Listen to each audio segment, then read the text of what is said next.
Réaction nerveuse et hormonale au stress, rôle central de l'hypothalamus. Dans cette séquence, nous allons voir quelles structures, c'est-à-dire quels organes et quelles cellules dans le cerveau, mais aussi ailleurs dans le corps, permettent de répondre au stress et aux situations de déséquilibre qu'il va créer dans notre corps. Puis, on verra qu'il y a deux voies principales de réponse, une voie rapide nerveuse et une voie un peu plus lente hormonale ou endocrinienne. Alors, nous avons vu dans une autre séquence que les stimuli, c'est-à-dire les stimulations extérieures qui sont des agents stresseurs, par la vue, par l'odorat, par l'ouïe, etc., vont parvenir au cerveau, d'une part au cortex frontal, d'autre part au niveau du thalamus. Ce thalamus, qui est central dans l'acquisition des informations qui viennent de l'extérieur, va ensuite stimuler en cascade différentes structures nerveuses. Ce thalamus, il se trouve notamment au-dessus du système limbique qui est impliqué dans la gestion des émotions et il va stimuler de façon nerveuse, donc par des neurones, donc très rapidement, d'une part les structures comme l'amygdale ou l'hippocampe qui vont être impliquées dans cette gestion des émotions et ici donc les émotions liées au stress. D'autre part, il va stimuler ce qui nous intéresse ici.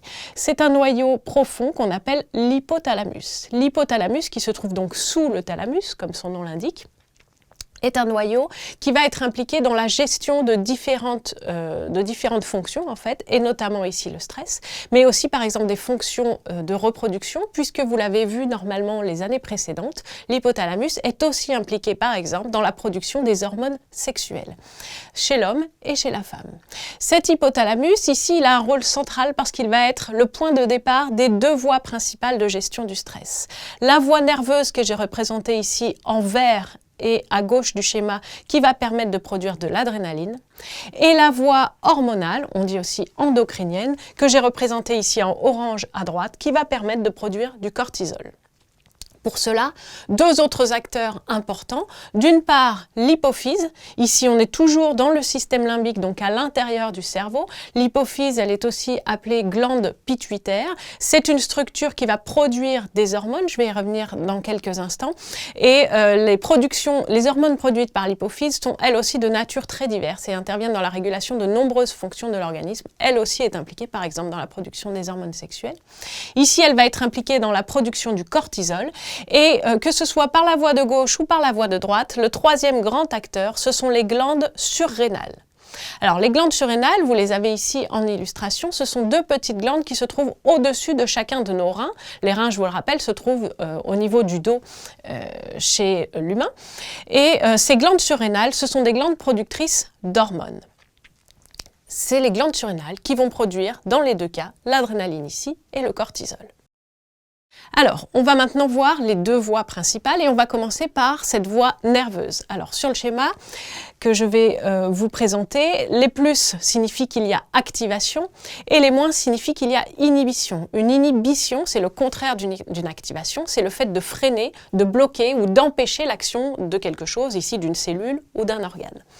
La voie nerveuse sera représentée en vert, je l'ai dit, et la voie hormonale en orange. On va s'intéresser dans un premier temps à la voie nerveuse. La stimulation du thalamus par les stimuli externes stressants va aboutir rapidement, en quelques millisecondes, à la stimulation des neurones de l'hypothalamus. En réponse, ces neurones de l'hypothalamus vont à leur tour envoyer des stimulations, donc des messages électriques nerveux, par l'intermédiaire de nerfs qui vont partir du cerveau et aller jusqu'aux glandes surrénales. Au niveau des glandes surrénales, il y a une zonation, c'est-à-dire qu'elles sont découpées en différentes zones. On distingue au centre, ici que j'ai laissé en noir vide, les médullosurrénales. Médullo, ça fait référence à la moelle. La moelle, c'est le cœur d'une structure. Donc il y a deux médullosurrénales, une à gauche et une à droite. Et sur le pourtour, ici en différentes couleurs, on distingue les corticosurrénales, comme le cortex, c'est-à-dire le pourtour. Donc les glandes surrénales sont divisées en différentes zones. Et ici, dans la voie nerveuse, on va avoir intervention de cellules des médullosurrénales. Alors, ces cellules des médullosurrénales qui sont stimulées par des neurones issus de l'hypothalamus, donc par des messages nerveux électriques et très rapides, on les appelle des cellules chromaffines. Ces cellules chromaffines, à l'intérieur des médullosurrénales, vont répondre à la stimulation, ici j'ai mis un plus, par l'hypothalamus, donc par le système nerveux central, par la production d'une hormone qui s'appelle l'adrénaline. L'adrénaline, c'est une hormone assez connue et qui justement est associée au stress. On dit qu'on a un pic d'adrénaline quand on a une situation stressante. Donc l'adrénaline, c'est une hormone. La définition du mot hormone, vous devez la connaître. Une hormone, c'est une substance chimique qui est produite par une cellule ou par un organe. Ici, on peut parler des glandes surrénales, plus précisément des médullosurrénales. Et les cellules endocrines, c'est-à-dire les cellules productrices d'hormones des médullosurrénales, ce sont les cellules chromaffines. Cette substance chimique produite par une cellule ou par une glande endocrine, elle circule dans le sang, c'est-à-dire qu'une hormone est libérée dans la circulation générale. J'ai représenté ici en bleu et rouge, en coupe, les vaisseaux qu'on pourrait voir dans les médullosurrénales et j'ai représenté un vaisseau ici pour bien comprendre qu'il va y avoir libération d'adrénaline, AD, dans le système sanguin. C'est-à-dire qu'une hormone, c'est donc une substance chimique produite par une cellule endocrine et libérée dans la circulation sanguine générale. Dans cette circulation, elle va pouvoir traverser tout l'organisme, puisque la circulation du sang fait différentes boucles. Et dans cette circulation du sang, elle va ensuite être captée, c'est-à-dire qu'elle va se lier à une cellule ou un organe qu'on appelle cible. Cette cible, elle est tout simplement équipée, soit à sa surface, soit à l'intérieur de ces cellules, de récepteurs qui sont capables de lier l'hormone. Un récepteur est capable de se lier à une molécule qu'on appelle son ligand, ici une hormone, lorsqu'il a une forme tridimensionnelle adaptée à la réception et à une forme complémentaire en fait de l'hormone.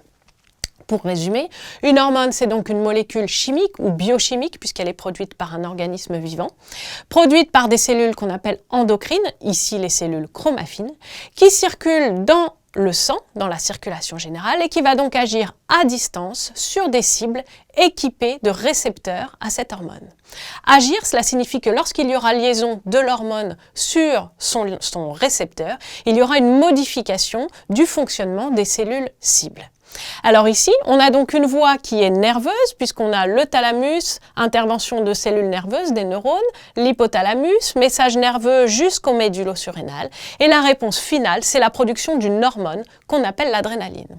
Du fait de la structure nerveuse de cette voie jusqu'à la production d'adrénaline, eh bien le délai est très rapide, puisque la communication nerveuse se fait en quelques millisecondes au sein donc du cerveau, puis avec quelques dizaines de millisecondes, quelques centaines de millisecondes, on va stimuler les cellules chromaffines et la production d'adrénaline, lorsqu'on a un pic d'adrénaline en situation stressante, elle se fait en quelques secondes. Tout de suite, on sent, grâce à l'adrénaline, on reviendra plus tard sur ses effets précis dans l'organisme, qu'il y a quelque chose de stressant qui se passe dans notre environnement.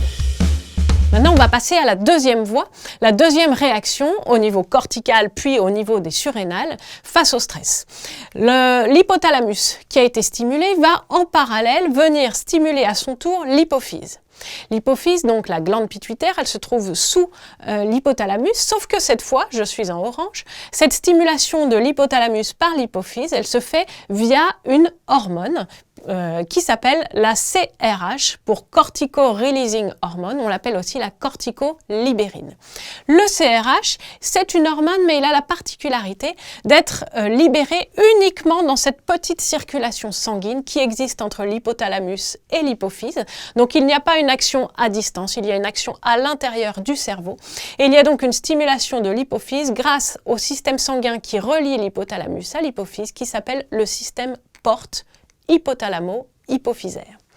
Le CRH va stimuler certaines cellules de l'hypophyse qui se trouvent à l'avant de l'hypophyse, on appelle ça l'hypophyse antérieure, et à leur tour, elles vont répondre en produisant une autre hormone qui s'appelle l'ACTH. Cet ACTH, qu'on appelle aussi hormone corticotrope, va cette fois-ci être libéré dans la circulation générale, puisqu'il y a des cellules donc endocrines dans l'hypophyse. On les appelle aussi neuroendocrines, puisqu'on est aussi dans le système nerveux. Et cet ACTH va circuler dans la circulation sanguine générale et venir activer des cellules endocrines à leur tour qui se trouvent au niveau des surrénales. Cette fois-ci, l'action de l'ACTH se fait au niveau des corticosurrénales, donc le pourtour ici des glandes surrénales, à gauche et à droite, et plus précisément dans la zone centrale épaisse qui est ici en jaune, qui s'appelle la zone réticulée des corticosurrénales. Il y a donc une activation des cellules endocrines des corticosurrénales, et en réaction, ces cellules endocrines vont produire, elles aussi, une hormone qu'on appelle le cortisol. Le cortisol va être plus long à être produit que ne l'a été l'adrénaline, puisque cette voie est entièrement, tout est en orange, une voie endocrine ou hormonale. C'est-à-dire que si l'adrénaline est produite dès les premières secondes en réaction aux stimulations stressantes, le cortisol, lui, va être produit de façon plus longue, avec un plus grand délai. On parle d'une inertie en quelque sorte, qui est due à ce mode de communication à l'intérieur du corps.